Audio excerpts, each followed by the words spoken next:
She walked into the kitchen one morning and found a man standing by the coffee machine. He looked exactly like her husband of 30 years. He had her husband's face, her husband's voice, her husband's memories. He knew where the coffee was kept.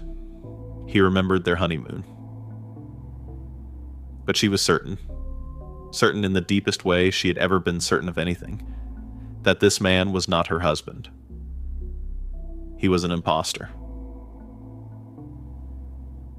She could not say where her real husband had gone, but this person, whoever he was not him. This is Capgras delusion. It is rare. It is documented. The neurology behind it is one of the most elegant disconnection stories in modern psychiatry. Patients with Capgras typically recognize the physical appearance of the person in front of them perfectly. They can describe the features, the clothing, the mannerisms. They will acknowledge that the impostor looks exactly like their loved one. And yet, they are unshakably convinced that it is not the real person. The conviction has a qualitative feel that patients describe as intuition, not deduction. They say, "I just know." By the end of this video, you will understand why some patients accept their spouse's voice over the telephone, but reject them in person. Why the syndrome targets close family members specifically, and why what your brain does every time it sees someone you love is more than recognition. It is a recognition with weight. The delusion was first described in 1923 by a French psychiatrist named Joseph Capgras and his colleague Jean Roubou-Lachaud. They worked at the Hospital Sainte-Anne in Paris. Their patient was a 53-year-old woman they referred to as Madame M. Madame M believed that her husband, her children, her neighbors, and even policemen on the street had all been replaced by identical-looking doubles.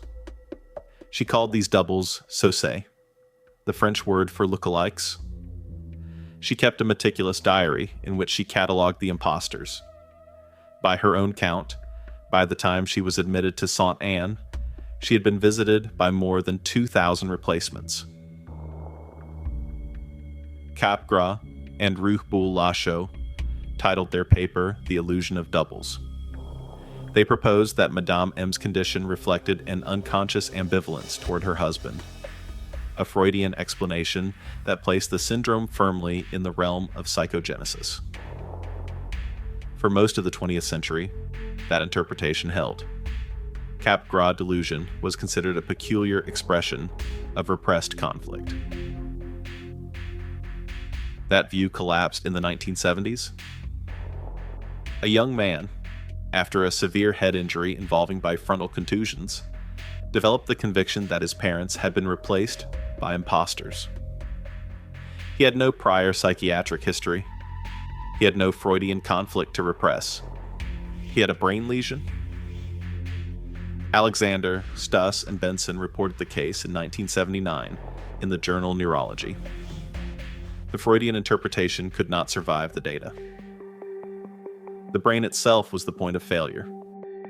In 1990, two British psychologists named Hayden Ellis and Andrew Young published a paper in the British Journal of Psychiatry that reframed everything. Their proposal was elegant. When you see a face, your brain processes it through two parallel pathways. The first pathway runs through a region called the fusiform face area, on the underside of the temporal lobe. Its job is to identify who the face belongs to match the visual pattern in front of you to a stored representation, to answer the question, have I seen this face before? And if so, whose is it? The second pathway is older, deeper, and emotional. It runs through the amygdala and out into the autonomic nervous system. Its job is to generate the gut-level warmth you feel toward people you love, the almost imperceptible quickening of the heart when your child enters the room, the relaxation of the shoulders when your spouse comes home. When both pathways fire together, You experience recognition the way you have always experienced recognition. The face is identified, and the body confirms. Yes, this one matters to me. But in Capgras delusion, the first pathway is intact. The face is recognized. The features match perfectly. The second pathway is silent. The patient sees their husband, and their visual cortex says, "This is him." But the rest of their nervous system says nothing. The expected warmth does not arrive. And the brain, faced with this dissonance, does what brains do. It writes an explanation. If he looks exactly like my husband, but feels like a stranger, then he must not be my husband. The Ellis and Young model was elegant, but speculative. The proof came in 1997. Ellis, working with Andrew Young again, with Anne Quayle, and with Carol Dupo, ran a study in the Proceedings of the Royal Society. They recruited 5 Capgras patients and matched controls. They showed each subject photographs of familiar faces, relatives, friends, and unfamiliar faces. While the subjects looked at the photos, the researchers measured a tiny physiological signal called the skin-conductance response. The skin-conductance response is the smallest measurable autonomic reaction your body produces when something familiar appears. It is the ghost of the warmth I described earlier. It precedes thought. You cannot fake it. You cannot suppress it. In the controls, the response to familiar faces was robust. To strangers, the response was flat. In the Capgras patients, both responses were flat. Their bodies had stopped distinguishing their own families from strangers. A separate group, working with V.S. Ramachandran at the University of California, San Diego, documented the same finding in independent cases. The amygdala, or its connection to higher visual areas, was disconnected. The face arrived. The familiarity did not. The patients were not crazy. They were correct. Something was missing. They simply had no other way to describe what was missing, except by saying that the person in front of them was not the right person. There is a clinical observation that almost no other psychiatric model can explain. Capgras patients often accept their spouse's identity over the telephone. The same person, the same voice, the same conversation. On the phone, they are real. In the room, they are an impostor. The 2-pathway model predicts this exactly. Voice recognition runs through a different anatomical route than face recognition. The auditory pathway connects to its own emotional circuit, separate from the visual one. In some Capgras patients, the visual emotional connection is broken, but the auditory emotional connection is preserved. The voice still arrives with warmth. The face does not. A patient described by Hirstein and Ramachandran in 1997 could converse warmly with his mother on the phone for hours. The moment she walked into the room, she became a stranger again. He could see her, hear her, touch her. The face overrode everything else. The visual mismatch was so dominant that the warmth from her voice was no longer enough. This single clinical detail tells you something I find quietly important. When you love someone, your nervous system has multiple parallel ways of confirming that fact. Sight is one of them. Voice is another. Touch is another.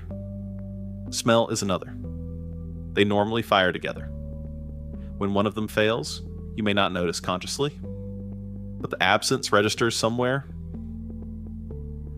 You may not realize it, but you have probably felt the small version of this. The friend who looks exactly like himself, but seems off after a long absence. The parent who comes back from the hospital and is not quite the same, even though all the features check out. The brain is doing its full evaluation, and sometimes, briefly, the answer it returns is uncertain. I am a surgeon. I have not treated Capgras directly, but I have stood in family meetings where a patient, recently extubated and still recovering from a long ICU course, looked at his wife and could not quite settle into believing she was the same woman he had married. The certainty was not there. The recognition was. The warmth was lagging behind. This is something close to subclinical Capgras. The pathways have not fully resynchronized. Within days, usually they do. But the experience leaves an impression. What Capgras teaches is not that some patients are mistaken about their spouses. What it teaches is that the feeling of knowing the people we love is not a single thing. It is a chord. Many notes have to ring at the same time, in the same key, for it to sound right. Most of us walk through our days assuming that recognition is a unified act. The face matches, therefore the person is here, therefore I love them. But the brain assembles that experience from at least 4 streams that do not have to agree, and usually only stay in agreement because we are healthy. When one stream goes silent, the others can still sound. The person is recognized, the person is heard, the person is touched. But the missing note becomes audible by its absence. And the brain, faced with that absence, often concludes the most logical thing it can. That this person, whoever they are, is not the right one. Capgras delusion is rare. Most people will never meet someone who has it. But the circuit it reveals is not rare. It is in every one of us. It runs every time you walk into a room and feel, without effort, without thought, that the person at the table is the one you have always known. That feeling is not free. It is computed. It depends on a connection between the visual cortex and the amygdala that you cannot consciously access and cannot consciously protect. Most of us will never lose it. But the people who have lost it are not lying. They are not hallucinating. They are reporting, accurately, what their nervous system has stopped delivering. If you have someone you love, and you saw them today, and the feeling was there, quiet, unremarked, the way it always is, that was a working circuit. One more service the brain provided. One more thing you did not have to think about.